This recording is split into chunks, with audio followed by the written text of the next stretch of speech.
Has this ever happened to you?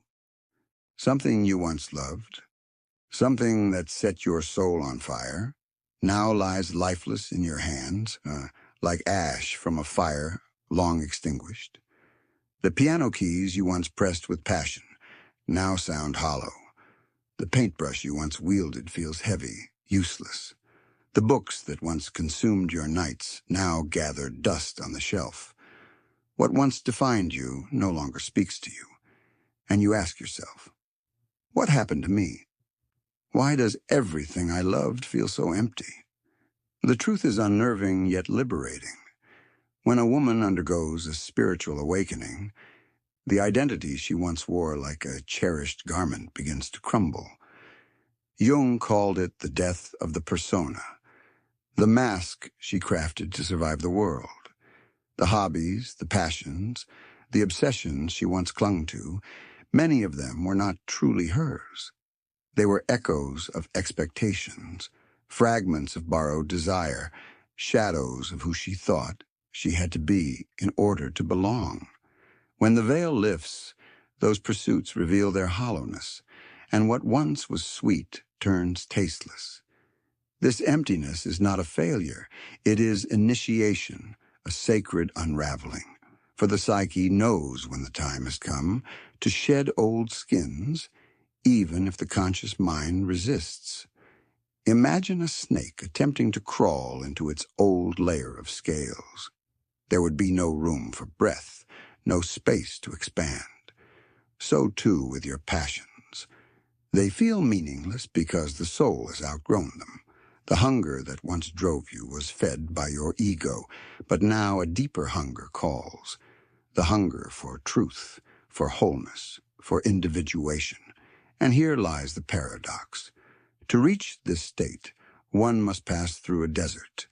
Jung spoke of the shadow, that vast underground realm of unlived life, the neglected instincts, the forgotten creativity, the unclaimed anger, the denied femininity or masculinity. When a spiritual awakening strikes, the shadow stirs. It whispers, what you loved was never truly yours. It was performance, it was survival, it was borrowed light. Now face the darkness and find your own fire. But few dare to listen. Many run back to distractions, chasing dopamine in old habits, clinging to the persona they once mastered. Yet deep down they know it will never satisfy again. The veil has been lifted, and the illusion cannot be rewoven. Perhaps you feel this within yourself. The hobbies that once defined you no longer move you, and the silence terrifies you. But what if this silence is not emptiness, but the fertile soil of transformation? What if your soul is asking you to let go of the toys of your old self, so that the woman you are becoming can finally emerge? Carl Jung once wrote that the privilege of a lifetime is to become who you truly are. And this is the price of that privilege, to let the old passions die so that new meaning, born of the self, not the ego, can be revealed. It is not the death of joy. It is the death of false joy.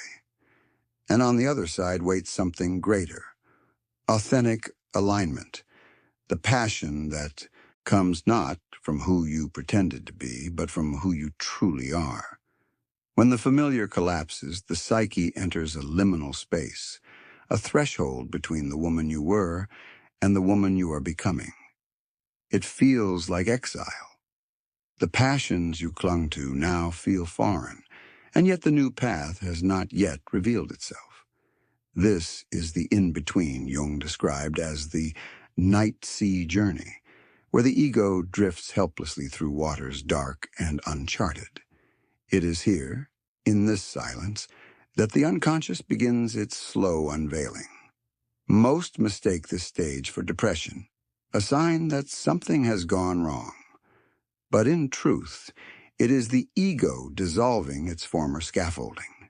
It is the tearing down of borrowed structures, values imposed by culture, desires projected by parents, identities crafted by society. The woman stands amidst the ruins of her old temple, frightened by the emptiness, not realizing that this destruction is sacred. The Stoics understood this too. Seneca reminded us, "If a man knows not to which port he sails, no wind is favorable." In these moments, the soul is refusing to let you set sail toward false shores again. Consider this.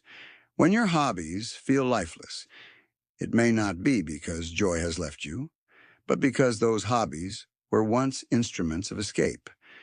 They distracted you from the shadow. They offered validation. They became masks of productivity or talent. But a spiritual awakening strips away these ornaments. It asks, without the applause, without the identity, without the mask, who are you? That question echoes in the silence, and it terrifies the ego, for it cannot answer. The feminine psyche, when awakening, often feels this disillusionment more intensely. For centuries, women were taught to derive meaning from service, appearance, or talents that would make them desirable in the eyes of others. Even today, many hobbies are not chosen in freedom, but shaped by invisible threads of approval. When awakening strikes, those threads snap, and she realizes her passions were not truly hers, but society's reflection. The shadow demands their burial so that authentic desire may be born from within. This stage is not meant to last forever. It is an initiation into depth. Carl Jung observed that meaning cannot be manufactured by the conscious will. It must emerge from dialogue with the unconscious, with dreams, with the archetypes hidden within the soul. In this desert, a woman learns to turn inward, to face the hidden voices she silenced for years. The archetype of the creatrix, the woman who births worlds not from approval but from essence, begins to awaken. But to meet her, one must endure the silence. One must resist the temptation to run back to the shallow waters of empty hobbies and false joy. The emptiness is the womb of transformation, and to abandon it is to abort the very self you are meant to give birth to. So if you find yourself restless, unmoved by the passions that once thrilled you, ask yourself, was that joy ever mine, or was it a mask? Do not despair at the stillness. The woman who dares to remain in the silence will discover that it is not emptiness at all, but the soundless preparation for a deeper calling, a life rooted in authenticity, not illusion. In this silence, the unconscious begins to speak. At first, its voice is faint, carried only through dreams or subtle waves of intuition. But the more the ego loosens its grip, the louder the inner voice becomes. What you called boredom is often the stirring of archetypes, the ancient patterns of psyche awakening within you. The maiden who once delighted in play gives way to the seeker, who longs for truth beyond appearances. The lover who once chased beauty for validation now hungers for depth, for union with the soul rather than the approval of men. And beneath them all, the shadow waits, dark, unpolished, but holding the fragments of your forgotten wholeness. Jung described individuation as the process of becoming a unique, integrated self. Yet it begins with disintegration. The ego crumbles so that what is real can emerge. That is why old passions feel meaningless. They belong to the mask, not to the soul. Imagine a woman who has danced her entire life, but only because she was praised as a child for her grace. Every step she took was a performance, not a true expression. When awakening arrives, the praise no longer fuels her, and the dance becomes empty. This is not tragedy. It is liberation. For now, she has the chance to ask, does movement still call me, or was it always a borrowed identity? Here is the challenge. Most women recoil when the mask is taken away. They mistake this death for failure. They search frantically for new hobbies, new passions, new identities to wear, hoping to silence the void. Yet the void cannot be silenced, only endured. The Stoics spoke of apatheia, of freedom from the compulsive chase of external things. Epictetus warned that if you place your worth in what can be taken away, you will forever be enslaved. The loss of false passion is the gift that forces you inward to discover the passion that cannot be stripped away. This is where shadow work becomes essential. For within the shadow lie the passions you once repressed, the fire you were told was too much, the creativity dismissed as childish, the wildness punished into submission. When the old hobbies fall silent, the psyche is creating space for these disowned fragments to return. But they return not as polite hobbies. They return as raw forces, demanding expression. To ignore them is to remain restless, numb, and disconnected. To embrace them is to become whole. The awakening strips you bare, but only so that you may clothe yourself in authenticity. Many women discover that what truly brings them alive was never what they showcased to the world. It might be solitude, not socializing. It might be fierce honesty, not polite compliance. It might be writing, not performance. The emptiness clears the ground so that the seed of the true self can finally break through. And yet, this path is not gentle. To embrace the shadow is to confront what terrifies you most. The parts of yourself you disowned for fear of rejection. The desires you buried because they made you too dangerous, too powerful, too different. Awakening asks, will you remain safe in emptiness, or will you dare to call back the pieces of your soul? To call back the pieces of the soul is to walk into the fire of contradiction, for within the shadow lie not only the lost treasures, but also the wounds you've spent a lifetime avoiding. The hobbies that once numbed you may have served as distractions from this truth. They gave rhythm to your days, structure to your emotions, even temporary meaning. But when the veil of awakening is pulled away, these coping mechanisms reveal themselves for what they were, bandages covering deeper fractures. And the soul will no longer tolerate bandages. It demands healing. This is why emptiness often feels unbearable. The silence is not empty at all. It is echoing with voices long suppressed. The neglected child within you who once painted for joy but was criticized into perfectionism. The passionate young woman who once wrote poetry, then silenced her words because they revealed too much. The wild, feminine energy that longed for freedom, but was domesticated into compliance. These voices live in the unconscious, and when awakening tears down the stage of false passions, their cries finally rise to the surface. Marcus Aurelius reminded himself, look well into yourself. There is a source of strength which will always spring up if you will always look. The old joys fall away so that you can look unflinching into yourself. And what you find is not weakness, but raw, untamed strength. Yet the ego resists, for it fears the unknown. To embrace these shadowed parts means rewriting your story. It means admitting that the identity you carefully curated may never have been your own. It means stepping into unfamiliar terrain, where validation is no longer your compass. But this is the crucible of individuation. The ego resists, yes, but the soul expands. Jung saw this confrontation with the shadow as the most necessary step of growth. For a woman to become whole, she must integrate the qualities she has disowned: her anger, her ambition, her sensuality, her voice. Only then does she cease to live as a fragment and begin to live as a sovereign being.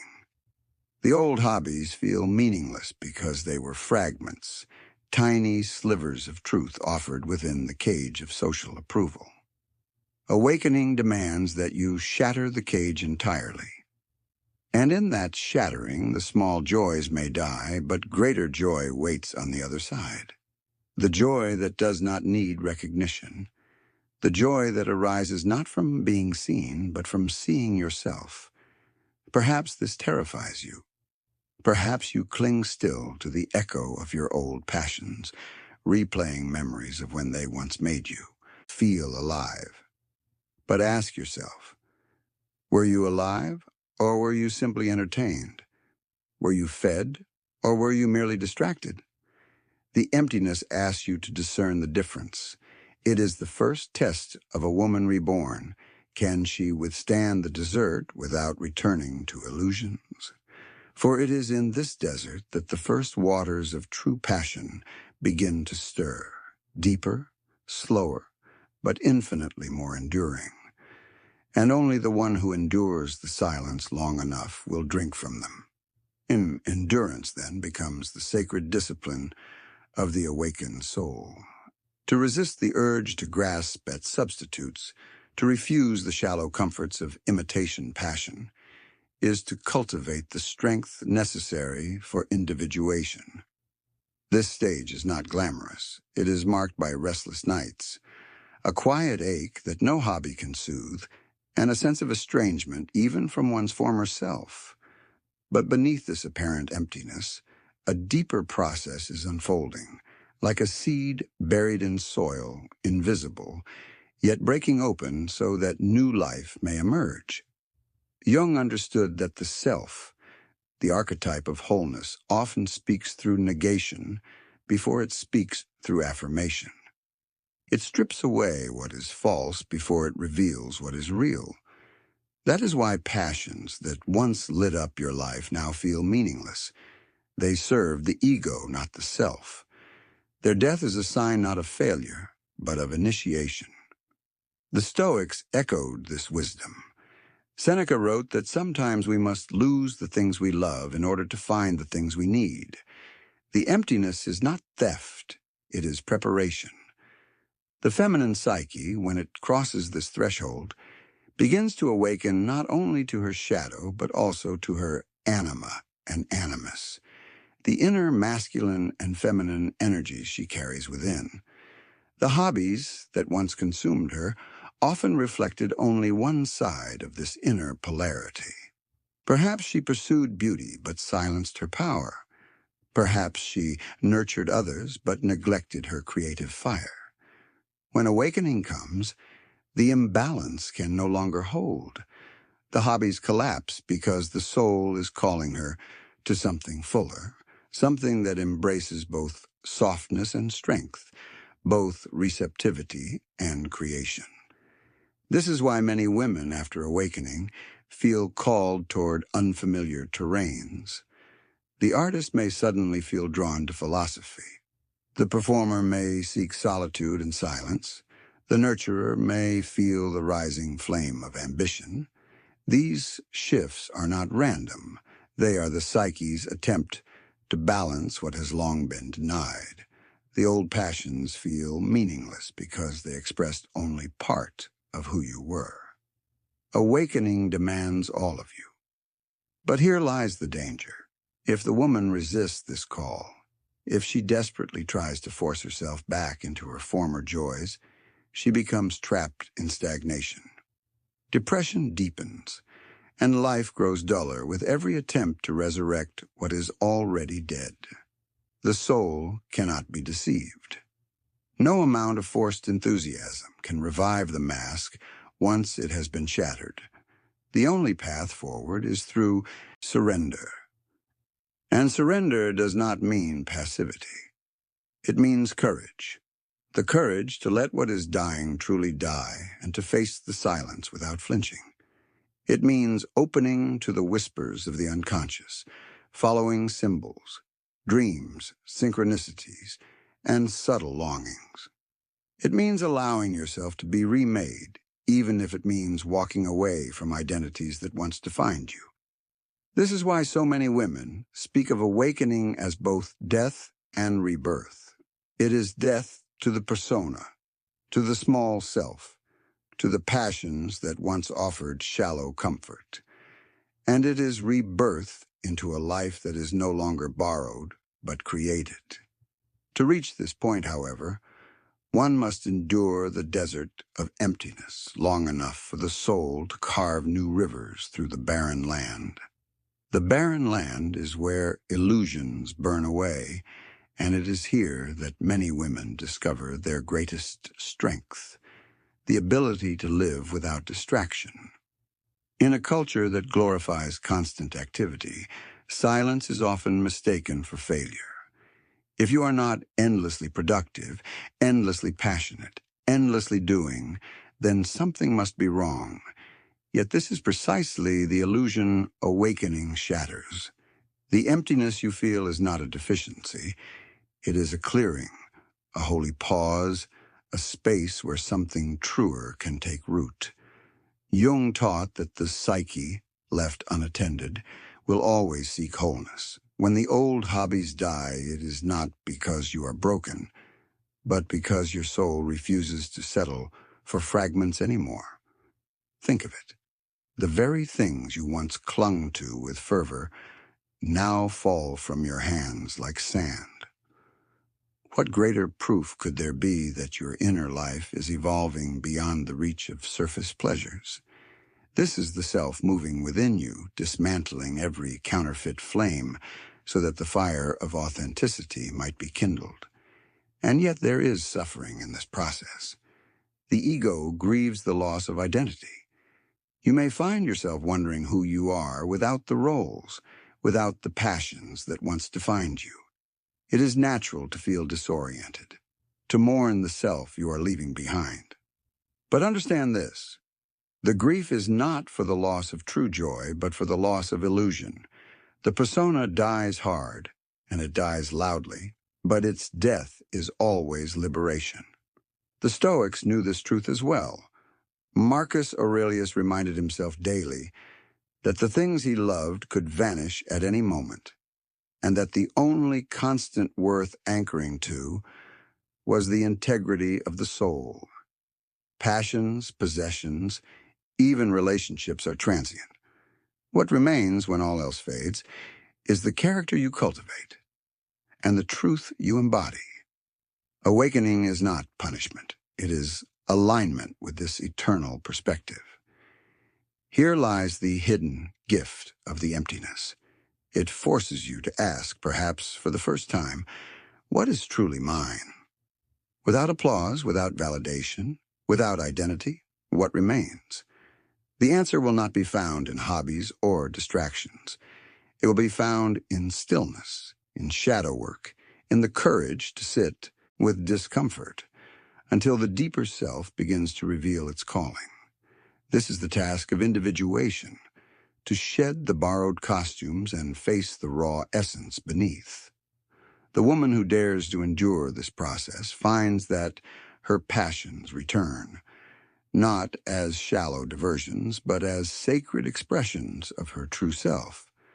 What once felt empty now gives way to something deeper, something unshakable, something that cannot be stolen by circumstance or silenced by others. And when this shift occurs, when you finally taste the passion that arises not from illusion, but from essence, you will look back at the emptiness not as a curse, but as the most necessary passage of your life. For it was in that desert that you became strong enough to claim yourself fully. The woman who reaches this point stands at a threshold. She is no longer who she was, yet not fully who she will become. And here, in this liminality, a quiet revolution takes place. For the first time, she realizes that meaning cannot be manufactured, only uncovered. The hobbies, the passions, the roles, these were always surface ripples on the deeper ocean of psyche.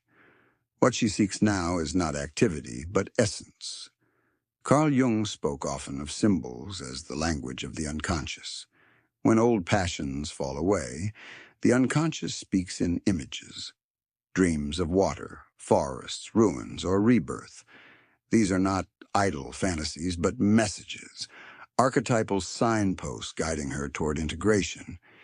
She begins to see her life not as a collection of hobbies, but as a myth unfolding. Her emptiness is no longer emptiness, but initiation into a deeper story, the story of the self-seeking wholeness through her. And yet such realization demands courage, for to follow the voice of the unconscious often means defying the world. She may no longer find joy in what her friends value. She may step away from communities that once defined her. She may abandon pursuits that once brought her praise.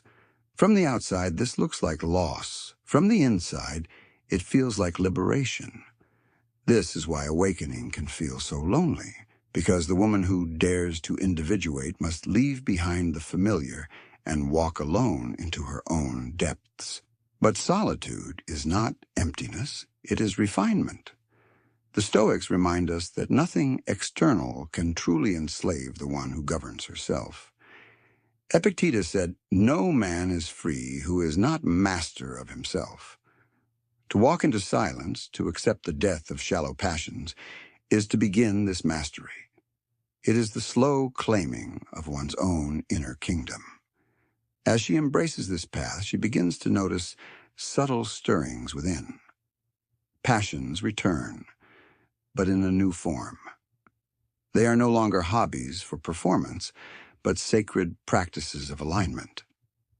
Writing becomes not a means to impress, but a ritual of truth-telling. Movement becomes not a performance, but a conversation with the body. Art becomes not a spectacle, but a channel for the unconscious to breathe through her. What once was done to be seen is now done to see herself.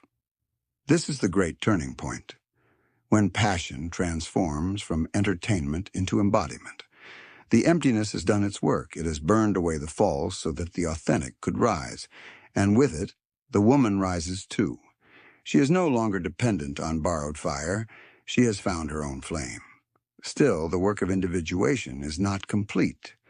For what awaits her now is integration, the weaving together of shadow and self, feminine and masculine, inner and outer, until the fragments of her being form a unified whole. It is not an easy path, but it is the only path that leads to sovereignty. And as she steps into this new way of being, a profound realization begins to take hold. That the emptiness she feared was never a void, but the womb of her becoming. The womb of becoming is never silent for long. Out of the dark soil of emptiness, new shoots of meaning begin to rise, delicate yet undeniable. At first, they appear as subtle impulses, an urge to read a book you would never have considered before, a sudden curiosity about subjects beyond your former identity, a quiet but persistent calling toward creation, not performance. These are not distractions returning. They are the soul's first whispers, the beginnings of true vocation. Jung described this stage as the psyche's reconciliation with the self. What once felt fragmented begins to coalesce, and the woman senses, however faintly, that her life is being woven into a larger pattern. She is no longer seeking to fill her days with activity, but to align her days with essence. And in that shift, what she calls passion transforms into something deeper, purpose. This is why the old hobbies feel dead. They were never truly purpose, only tools of survival, ways to please or ways to numb. Awakening refuses to let her live half alive any longer. The emptiness was her initiation, but the calling that rises from it is her inheritance. She discovers that her true passions are not about display, but about devotion. They are less about what she does and more about what she becomes through the doing. Yet this transformation demands integration of the shadow. The woman cannot simply choose only the light parts of herself, the socially acceptable talents, the charming traits. She must also embrace what society told her to repress: her hunger, her rage, her ambition, her sensuality, her darkness. These energies, once denied, are the very sources of vitality. she has been missing. Jung warned that what we resist in ourselves does not disappear. It festers in the unconscious. To reclaim passion, she must reclaim her shadow. And so she learns that true creativity is not polite. It is raw, primal, uncompromising. It shakes the cage of conformity. It disturbs as much as it inspires. For the woman who integrates her shadow does not create for applause. She creates because it is the only way she can breathe. The emptiness has carved out a space for this raw force to rise, and now it demands expression. The Stoics, though often mistaken for cold detachment, understood this same fire. Marcus Aurelius wrote of aligning with nature, living in harmony with one's true essence, not resisting what is within. To suppress desire or emotion is to distort nature. To align with it is to live with integrity. And so the awakened woman does not seek to eliminate her passions, but to channel them, to weave shadow and light into one living flame. What emerges is sovereignty. No longer does she chase meaning through hobbies that once entertained her. Instead, every act, no matter how small, becomes infused with alignment. Cooking a meal, writing a sentence, speaking a truth, all become sacred expressions of self. The hollowness that once haunted her dissolves, for she no longer looks outward for fire. She has become her own source of heat, her own constellation of light. And yet the journey is not about achievement. It is about being. The woman realizes that she was never meant to return to her old joys. She was meant to outgrow them. And in their place arises something infinitely more enduring, the knowing that passion rooted in authenticity can never die, for it is not dependent on applause, circumstance, or even identity. It is the pulse of the self, eternal, unshakable. Now the fire within her no longer flickers according to the winds of the world. It burns steady, anchored in a center she once feared to face. The hobbies that once filled her life with borrowed vitality seem trivial compared to the current that now flows from within. For she has learned that passions are not ends in themselves. They are vessels, conduits for the self to manifest in the world. When the vessel breaks, the current remains, waiting for a form worthy enough to carry it. This realization marks a profound shift. She no longer asks, "What hobby should I pursue?" but instead, "What does my soul wish to create through me?" This is not the voice of ego striving for validation. It is the voice of the self, summoning her into alignment. The activities that arise from this calling may appear ordinary to others, but to her they are infused with meaning. The woman painting quietly in her room is not seeking an audience. She is communing with her own depths. The woman walking alone at dusk is not wasting time. She is in conversation with eternity. And here she touches the essence of individuation. The fragmented self that once scattered its energy across 1,000 pursuits now converges into unity. Every action, no matter how simple, becomes an extension of her wholeness. Even her silence speaks, for it is no longer emptiness but fullness contained. She is not chasing life anymore. She is embodying it. The Stoics would call this living according to nature, to let one's being move in harmony with what is. But Jung would take it deeper, reminding us that the nature we must live in accordance with is not merely external, but internal. The cosmos is mirrored in the psyche, and to resist the psyche's unfolding is to resist the very order of the universe. That is why the collapse of old passions felt so devastating, because it was the self insisting that she return to her nature, to her authentic axis. There is power here and also danger. For once a woman tastes the authenticity of her own essence, she can never go back. Attempts to resurrect old identities to force enthusiasm for what no longer aligns will only wound her further. The soul tolerates no regression. Awakening is irreversible. Once you have seen the falseness of former passions, you cannot unsee. You must walk forward, or you will suffer. But if she chooses forward, if she honors the emptiness and listens to the self, she discovers that what she calls passion is no longer fleeting excitement, but enduring vitality. It is not a fire that burns out, but a hearth that sustains. It is not dependent on circumstance, recognition, or novelty. It flows endlessly from the union of shadow and self, from the alignment of inner masculine and feminine, from the integration of the fractured psyche into wholeness. This is the moment of sovereignty. The woman who once feared the silence now wears it as her crown. The emptiness that once tormented her has become the throne from which she rules her life. And with this sovereignty comes a truth that shakes the very ground of her being. She no longer needs the world to give her passion. She has become passion itself.